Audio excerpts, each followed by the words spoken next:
మనము ప్రాంతంలో ప్రవేశించిన పూర్వము దేవుని యొక్క పరిశుద్ధమైనటువంటి లేఖనాల్లో నుండి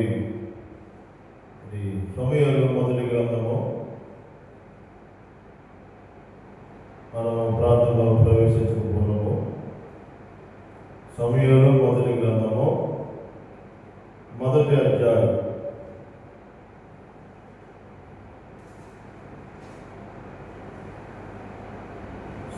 సమూయేలు మొదటి గ్రంథము మొదటి అధ్యాయము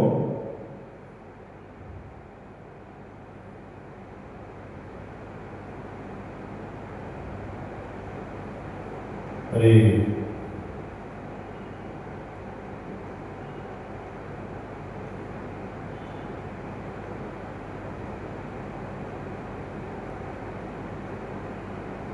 5వ వచనం నుంచి 11వ వరకు మనం మార్చి బాగానే చదువుతాం. 5 నుండి అన్న తనకు ప్రియముగా ఉన్నందున ఆమెకు 2 పాలు ఇచ్చి వచ్చును. యెహోవా ఆమెకు సొంతు లేకుండా చేసింది. యెహోవా ఆమెకు సొంతు లేకుండా చేసి ఉన్న హేతువును బట్టి ఆమె వేరే పెళ్ళిన ఆమెను విసిగించడానికి ఆమెకు కోపము పుట్టించుచూ వచ్చింది. 7వ వచనం ఎలకన ఆమెకు ఏటేటా ఆ రీతిగా చేయించుండగా అన్న యెహోవా మందిరములకు పోయినప్పుడల్లా అది ఆమెకు పాపము పుట్టించిన కనుక ఆమె భోజనం చేయక ఏడ్చుచూ వచ్చింది. 8వ వచనం ఆమె పెరుగుడైన ఎలకన అన్న నీవెందుకు ఏడ్చున్నావు? నీకు భోజనము మానివేయాలా? నీకు విచారణ ఎందుకు కలిగినది? 10 మంది కుమారుల కంటే నేను నీకు విశేషమైన వాడిని కానా అని ఆమెతో చెప్పుచూ వచ్చింది. 9వ వచనం వారు శిలోహలో అన్నపానంలో పుచ్చుకున్న తర్వాత అన్న లేచి యాజకుడైన ఏలీ మందిర స్తంభం దగ్గర ఉన్న ఆసనం మీద కూర్చొని ఉండగా 10వ వచనం బహు దుఃఖాకాంతురాలై వచ్చి యెహోవా సన్నిధిని ప్రార్థన చేయొచ్చు బహుగా ఏడ్చుచు సైన్యములకు అధిపతి యెహోవా నీ సేవకురాలైన నాకు కలిగి ఉన్న శ్రమను చూచి నీ సేవకురాలైన నన్ను మనవుకు జ్ఞాపకం చేసుకుని నీ సేవకురాలైన నాకు మగ పిల్లను దయచేసి వాని తల మీదికి సౌరభ కత్తి అన్నిటికీ రానియగా వాడు బ్రతుకు దినములన్నిటిని నేను వాడిని యెహోవాకు నీకు అప్పగించనని మొక్కుబడి చేసుకును. ఆమె యెహోవా సన్నిధిని ప్రార్థన చేయుచుండగా ఏది ఆమె నోరు కనిపెట్టుచుంది. చాలు ఇక్కడ. కాబట్టి ఇక్కడ దేవుని యొక్క వాక్యంలో మనం గమనించినప్పుడు మరి ఎందుకు దుఃఖపడుతూ వచ్చింది అనేటువంటిది మనం చూస్తా ఉన్నాం. ఎందుకు తన యొక్క జీవితంలో దుఃఖం వచ్చింది అనేటువంటిది మనం ఆలోచించినట్లయితే ఆమెకు సొంతు లేనటువంటి కారణాలను బట్టి దుఃఖము, నిట్టూర్పు తనకి అవమానంగా భావిస్తూ వచ్చింది. ఈ రకమైనటువంటి సందర్భంలో మరి 7వ వచనంలో మనం చూస్తా ఉన్నాము. చివరిలో మనం చూసినప్పుడు యెహోవా మందిరములకు పోయినప్పుడల్లా అది ఆమెకు కోపం పుట్టించెను. దేవుని యొక్క సన్నిధికి ప్రతి సంవత్సరం కూడా తన యొక్క భర్తతో తన కుటుంబంతో దేవుని యొక్క సన్నిధికి వచ్చి ప్రభుని స్తుతిస్తూ ఉంది, కనపరుస్తూ ఉంది. లోపల ఆమెకి ఒక లోటు కనపడతా వచ్చింది. తన యొక్క వైరైనటువంటి ఆమెకి సంతానం ఉంది, తనకైతే సంతానం లేదు. మరి స్త్రీల విషయంలో గమనించినప్పుడు సంతానం లేకపోతే కనుక చాలా అవమానంగా భావిస్తారు. అటువంటి సందర్భము, పరిస్థితి ఉన్నటువంటి కారణాన్ని బట్టి మరి ఆమె దుఃఖపడుతూ దేవుని యొక్క సన్నిధికి వచ్చినప్పుడల్లా కూడా దుఃఖపడుతూ వచ్చింది. అటువంటి సందర్భంలో ఇంకా ఏం చేయాలి ఆలోచించిందన్నమాట. ప్రతి సంవత్సరం కూడా, ప్రతి ఏటా కూడా దేవుని యొక్క సన్నిధికి వచ్చినటువంటి సందర్భంలో ఈ రకమైన అవమానము, చింత, కన్నీరు నడిపించబడినటువంటి సందర్భంలో ఈమె ఒక తీర్మానంలోనికి వచ్చేసింది. తన యొక్క హృదయంలో, తన యొక్క జీవితంలో, తన బ్రతుకులో ఉన్నటువంటి ఆ యొక్క కన్నీరు, ఆ బాధ, ఆ వేదన, మానసికమైనటువంటి బాధ ఎవరు తీస్తారో ఆలోచిస్తూ వచ్చింది. ఆలోచించగా దేవుడే నా యొక్క లోటుకు ఆయనే నాకు జవాబిస్తాడు. నేను ఎదుర్కొంటున్నటువంటి యొక్క బాధ, ఈ చింతన, ఈ దుఃఖము యెహోవా దేవుడే తీసివేయగలడు. ఈ లోకంలో ఇంకా ఎవరు కూడా నాకున్నటువంటి లోటు, నాకు ఉన్నటువంటి ఆ యొక్క నింద ఎవరు కూడా తీసివేయలేరు. కేవలము యెహోవా దేవుడు మాత్రమే ఆయన తీసివేయగలడు. నాకున్నటువంటి నింద, నాకున్నటువంటి బాధ, నా గొడ్డుతనము యెహోవా దేవుడు మాత్రమే తీసివేయగలడు అనేటువంటి తీర్మానంలోనికి వచ్చినటువంటి కారణాన్ని బట్టి మరి దేవుని యొక్క వాక్యంలో మనం చూడవచ్చు. ఎవరిని కూడా నిందించడం లేదు. ఈమె తన భర్తని నిందించడం లేదు, తన కుటుంబాన్ని నిందించడం లేదు, తన యొక్క తల్లిదండ్రుల్ని నిందించడం లేదు, తన యొక్క వైరు కూడా నిందించడం లేదు. అయితే ఏం చేస్తా ఉందంటే, మరి యెహోవా దేవుడు నాకు ఉన్నటువంటి ఆ లోటు, ఆ మానసికమైనటువంటి బాధ యెహోవా దేవుడే తీర్చగలడు అనేటువంటి నమ్మకంలోనికి, విశ్వాసంలోనికి అన్న వచ్చినట్టుగా మనం చూడగలుగుతూ ఉంటున్నాం. ఈనాడు నీవు నేను కూడా ఎదుర్కొంటున్నటువంటి సందర్భాలు ఎన్నో ఉంటూ ఉన్నాయి. మన యొక్క క్రైస్తవ జీవితంలో, మన యొక్క ఆత్మీయ జీవితంలో, మన కుటుంబ జీవితంలో మరి గమనించిన ఎన్నో లోటుపాట్లు ఉంటూ ఉన్నాయి. మనం కూడా ఏం చేసుకోవాలంటే ఒక తీర్మానంలోనికి రావాలి. అన్న గొప్ప తీర్మానంలోనికి వచ్చిందన్నమాట. ఆ యొక్క తీర్మానం మనం గమనించినప్పుడు వచ్చేసి ఇక్కడ 10వ వచనంలో మనం గమనించినప్పుడు బహు దుఃఖ క్రాంతురాలై వచ్చి యెహోవా సన్నిధిని ప్రార్థన చేయొచ్చు వచ్చింది. బహు దుఃఖ క్రాంతురాలై ఎంతగా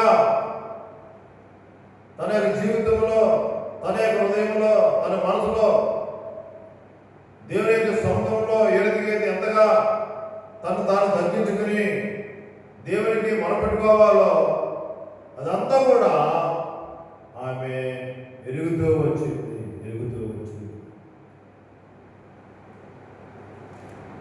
బహు దుఃఖ ప్రాంతాలే వచ్చింది. అంటే మా యొక్క వచనంలో ఉన్నటువంటి భావము మనకి ఏం కనపడతా ఉందంటే, యెహోవా దేవుడే నాకు దిక్కు. ఈనాడు నేనైనా మీరైనా అటువంటి తీర్మానంలోనికి రావాలని వాక్యం ద్వారా మనము జ్ఞాపకం చేయబడుతూ ఉంటాము. ఒక నిశ్చయతలోనికి వచ్చింది, ఒక తీర్మానంలోనికి వచ్చింది. వచ్చి దేవునికి ఏం చేసిందన్నమాట, ఒక మొక్కుబడి చేసింది.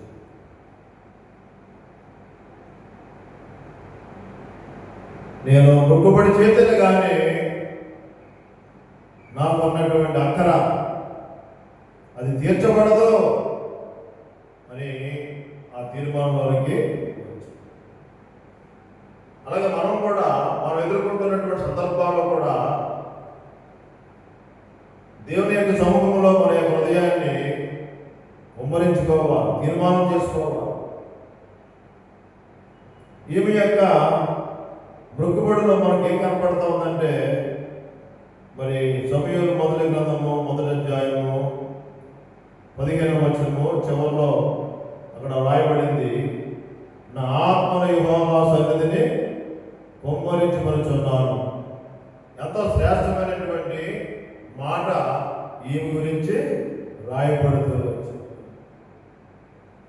అక్కడ ఉన్నటువంటి ఏలి తొందరపడి కంగారు పడి, అమ్మా నువ్వు ఎంతవరకు నువ్వు వద్దురాలు ఉంటావు అని ప్రశ్నించినాడు. ఆ ప్రశ్నకి సమాధానం ఏం చెప్పిందంటే 15వ వచనంలో ప్రారంభంలో మనం గమనించినప్పుడు, అన్నా అది కాదు నా ఏలుడు వాడ, నేను మనోదుఃఖం గలదానమై ఉన్నాను. నేను ద్రాక్షరసమైనను మద్యమునైనను పాలన చేయలేదు, కానీ నా ఆత్మను యెహోవా సన్నిధిని కుమ్మరించుకుంటూ ఉన్నాను అనేటువంటిది ఏలీకి తెలియపరుస్తుంది. ఎంత మంచి లక్షణమో గమనించండి. ఈనాడు నేనైనా మీరైనా మనం ఎదుర్కొన్నటువంటి ప్రతి సందర్భంలో కూడా ఈ సందర్భాన్ని మనం అన్వయించుకుంటే మనకు కూడా విడుదల ప్రభువు ఇస్తాడు. తన యొక్క ఆత్మను, తన యొక్క హృదయాన్ని, తన యొక్క బ్రతుకును, తన మనసును నిశ్చయం చేసుకుని రూఢీపరచుకుని తన ఆత్మను యెహోవా సన్నిధిని మోకరించినట్లుగా చూస్తాము. ఈనాడు నీవు నేను కూడా ఎదుర్కొంటున్నటువంటి సందర్భంలో, ఏ సందర్భమైనా కూడా దేవుడు సాధ్యపరుస్తాడు.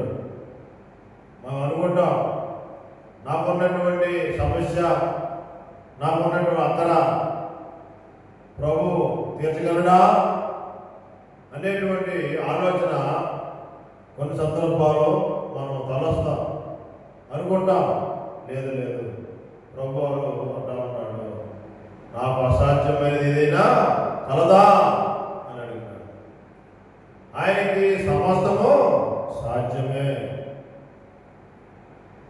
ఏదైతే దేవుని యొక్క సన్నిధిలో మన యొక్క హృదయాన్ని, మన యొక్క జీవితాన్ని, మన యొక్క మనసును, మన యొక్క ఆత్మను దేవునికి సజీవ యాగంగా సమర్పించుకున్నప్పుడు, మరి అన్న జీవితంలో గొప్ప సమాధానం పొందుకొని కుమారుని పొంది ఆమె తిరిగి తన గృహానికి వెళ్ళిన తర్వాత ఏదైతే ఆమె మొక్కుకుంటూ వచ్చిందో, మరి ఆ మొక్కుబడి ప్రకారంగా తిరిగి దేవుని యొక్క సన్నిధికి వచ్చి మరి తన కుమారుని దేవుని యొక్క సేవ కొరకే తాను సమర్పించుకున్నట్లుగా దేవుని యొక్క వాక్యంలో మనం చూడవచ్చు. ముందు వచ్చినాము ఎంత గొప్ప విడుదల, ఎంత గొప్ప సమాధానము అన్నాకి దయచేసినటువంటి దేవుడు ఈనాడు కూడా నీకు నాకు కూడా దయచేయాలని ప్రభు ఇష్టపడతా ఉంటాడు. కాబట్టి మనం ఎరగవలసినటువంటి విషయం ఏంటంటే, మనము దైనందిన జీవితంలో ఎదుర్కొన్నటువంటి ప్రతి సందర్భంలో కూడా మరి దేవుని సన్నిధికి, ప్రతి సందర్భాన్ని కూడా దేవుని యొక్క సముఖంలో వాటిని మనము తీసుకురావాల్సినటువంటి వారిగా మనము ఉంటూ ఉన్నాం. దేవుని యొక్క సన్నిధికి తీసుకురాకపోతే కనుక మన కష్టాలు, మన ఇరుకులు, మన ఇబ్బందులు అలాగే ఉంటాయి. రోజులు జరుగుతూ ఉన్నాయి, మాసాలు జరుగుతూ ఉన్నాయి, సంవత్సరాలు జరుగుతూ ఉంటాయి. అయితే దేవుని యొక్క సన్నిధికి వచ్చి మనము మరి పశ్చాత్తాపంతో దేవుని యొక్క సముఖంలో మరి ప్రార్థన చేయకపోతే కనుక మనం ఎదుర్కొన్నటువంటి ప్రతి సందర్భం కూడా అట్లాగే ఉంటుంది. విడుదల మనం చూడలేము. అన్న జీవితంలో గొప్ప విడుదల, గొప్ప విజయాన్ని, ప్రార్థనకి గొప్ప సమాధానమును పొందుకొని తన యొక్క జీవితంలో గొప్ప శాంతి సమాధానంతో నింపబడినట్లుగా దేవుని యొక్క వాక్యంలో మనం చూడగలము. కాబట్టి ఇక్కడ వాక్యం మనం గమనించినప్పుడు ఇక్కడ సమయాల గురించి మనం గమనించినట్లయితే మరి దారు మొదలుకొని బెహెర్షెబా వరకు ప్రవక్తగా మరి స్థిరపరచబడినట్లుగా దేవుని యొక్క వాక్యంలో మనం చూడవచ్చు. సమయాలు మొదటి గ్రంథము మరి 3వ అధ్యాయము 21వ వచనంలో మనం గమనించినప్పుడు, మరియు షిలోహులో యెహోవా మరలా దర్శనమిచ్చుచుండెను.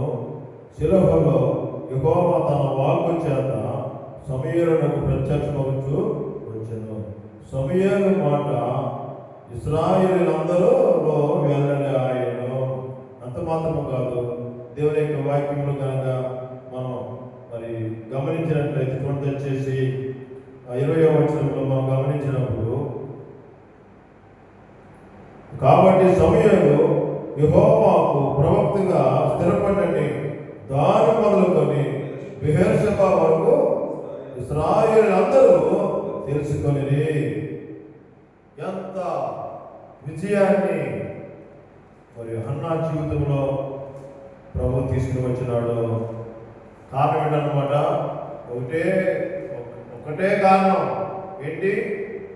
తన ఆత్మను దేవుని యొక్క సముఖంలో కొమ్మరించుకోవడం వలన తన యొక్క గుడ్డుబారినటువంటి జీవితము మరి సంతానము పొందినటువంటి యొక్క తల్లిగా మార్చబడుతూ వచ్చింది.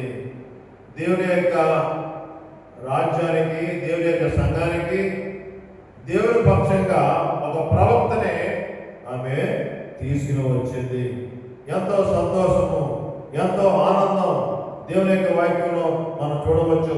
ఎప్పుడైతే అక్కడ ఉన్నటువంటి సందర్భాలు మనం గమనించినప్పుడు, మరి సమయాలు మొదటి గ్రంథము 3వ అధ్యాయం మొదటి వచనంలో గమనించినప్పుడు, ఇక్కడ మరి బరుడైన సమయాలు ఏదైతే యెహోవాకు పరిచయం చేయుచుండెను, ఆ జన్మలలో యెహోవా వాక్కు ప్రత్యక్షమగుట అరుదు. ప్రభువారు ప్రత్యక్షం అవటం లేదు. కారణం ఏంటన్నమాట? కారణం ఏంటి?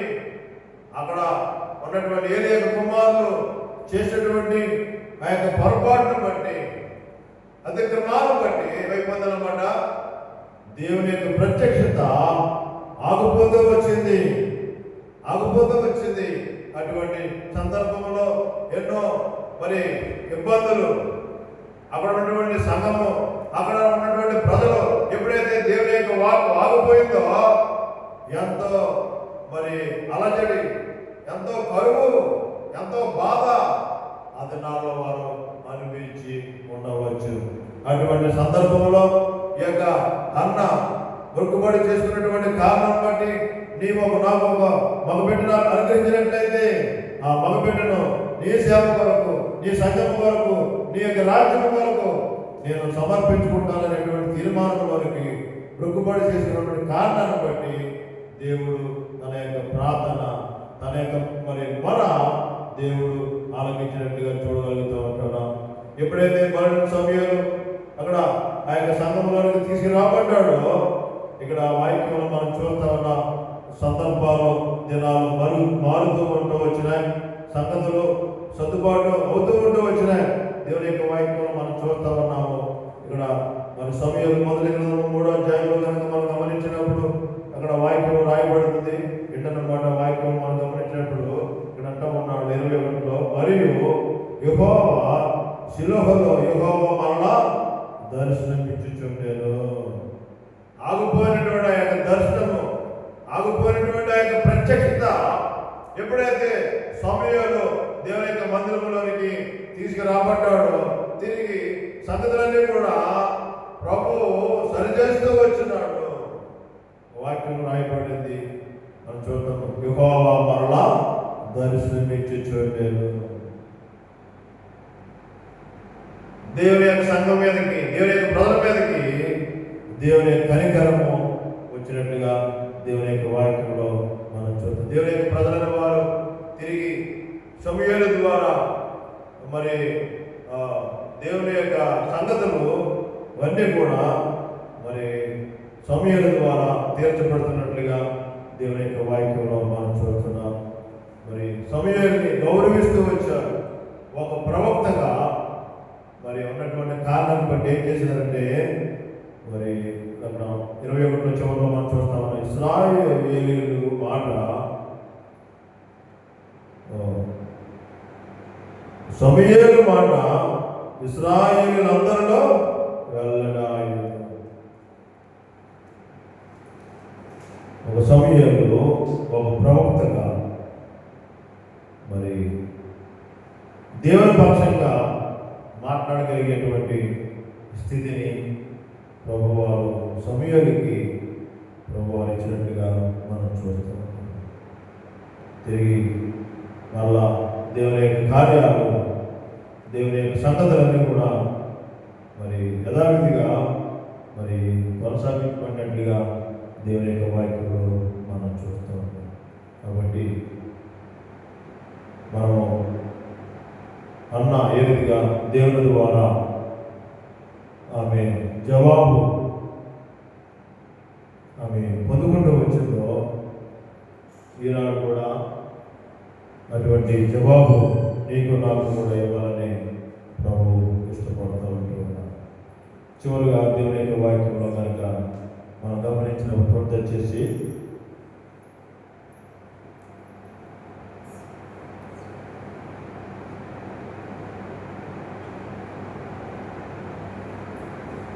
ఇర్మియా గ్రంథము 33వ అధ్యాయము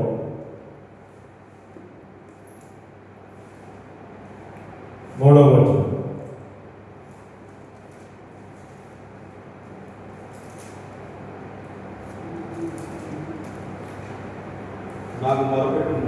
నాకు మొరపెట్టుము, నేను నీకు ఉత్తరం ఇచ్చుదును. నీవు గ్రహింపలేని గొప్ప సంగతులు కూడా నేను సంగతులు నీకు తెలియజేస్తాను. కాబట్టి ఇక్కడ ప్రభువు అంటూ ఉన్నాడు, ఇర్మియా గ్రంథము 33వ అధ్యాయం 3వ వచనంలో మనం గమనించినప్పుడు, నాకు మొరపెట్టుము, నేను నీకు ఉత్తరం ఇచ్చుదును, నీవు గ్రహింపలేని గొప్ప సంగతులను, గూఢమైన సంగతులు నీకు తెలియదు. ఆయనకి మనము మొరపెట్టకుండా ఆయన ఏ కార్యమో చేయలేదు. మన పక్షంగా, నా పక్షంగా అయినా మీ పక్షంగా అయినా ఆయన కార్యాలు చేయాలంటే ఆయనకి మనం ఏం చేయాలి చెప్పండి? మొరపెట్టేవారుగా, ప్రార్థించేవారుగా ఉండాలి. విజ్ఞాపన చేసేవారుగా మనం ఉన్నప్పుడు ఆయన తప్పకుండా మనకి సమాధానమును ఇవ్వడం మాత్రమే కాదు, అంటా ఉన్నాడు, నీవు గ్రహింపలేని గొప్ప సంగతులను, గూఢమైన సంగతులను నీకు మనం తలంచలేము. దేవుని యొక్క కార్యాలు మన పక్షంగా ఆయన ఎదుగైతే చేస్తాడో మనం ఊహించలేము, మన ఊహకు అందదు. ఆయన ఏమైనా చేయగలడు. ఉన్నవి మరి లేనివి ఉన్నట్లుగా, ఉన్నవి లేనట్లుగా చేయగలిగేటువంటి దేవుడు. దేవునికి అసాధ్యము కానిటువంటి ఏది కూడా లేదు. మనకి అన్నీ కూడా అసాధ్యంగా ఉంటాయి. మనం ఆలోచిస్తూ ఉంటాం, నా వల్ల అదేమో అనుకుంటాం. కానీ ఆ సందర్భము, ఆ సమస్య దేవుని యొక్క సన్నిధికి మనం తీసుకుని వచ్చినప్పుడు ఆయన తన సొంత సమయంలో తన యొక్క చిత్తానుసారంగా ఆయన నెరవేర్చేటువంటి వాడిగా ఉంటూ ఉన్నాడు. కాబట్టి ఆయన మనం మొరపెట్టి ఆయన ద్వారా ఏదైతే మనకి లోటు ఉందో, ఆయన మన పక్షంగా మనకి ఏదైతే లోటు ఉంటుందో, బాధ ఉంటుందో, ఆత్మీయంగా, భౌతికంగా, శారీరకంగా ఏ అవసరాలు ఉంటూ ఉన్నాయో అవన్నీ కూడా మనం భరించలేము. అయితే ఏం చేయాలి? అన్న ఏం చేయింది? తన ఆత్మని దేవుని యొక్క సముఖంలో ఏం చేసిందన్నమాట ఆవిడ కుమ్మరించుకుంటూ వచ్చిన ఆత్మను దేవుని యొక్క సముఖంలో నేను కుమ్మరించుకుంటూ ఉన్నాను అనేటువంటి విషయాన్ని ఆమె తెలియపరుస్తూ వచ్చింది. ఈనాడు మరి ఆ కార్యం కనుక మనం చేయగలిగినప్పుడు మన పక్షంగా ఆయన యుద్ధం జరిగించేవాడిగా ఉంటూ ఉన్నాడు. చివరిగా మనకి మా కారణము 14వ అధ్యాయము 14వ వచనంలో నిర్గమాకాండము 14వ అధ్యాయము 14వ వచనం.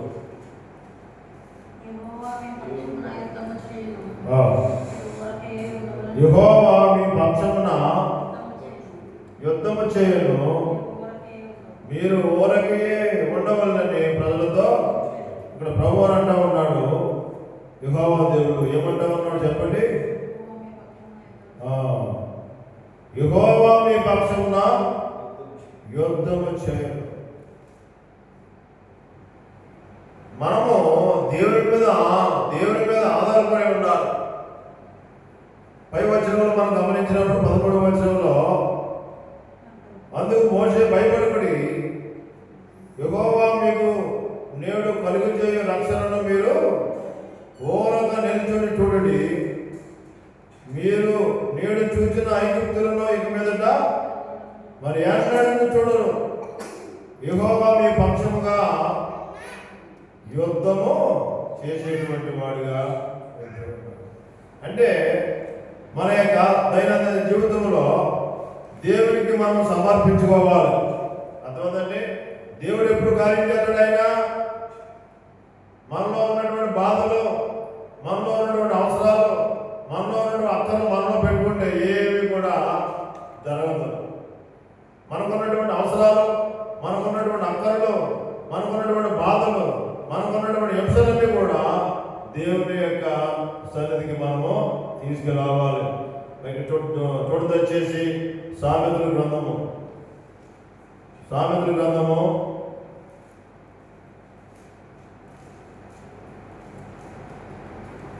ఇక్కడ అంటా ఉన్నాడు ఆయన,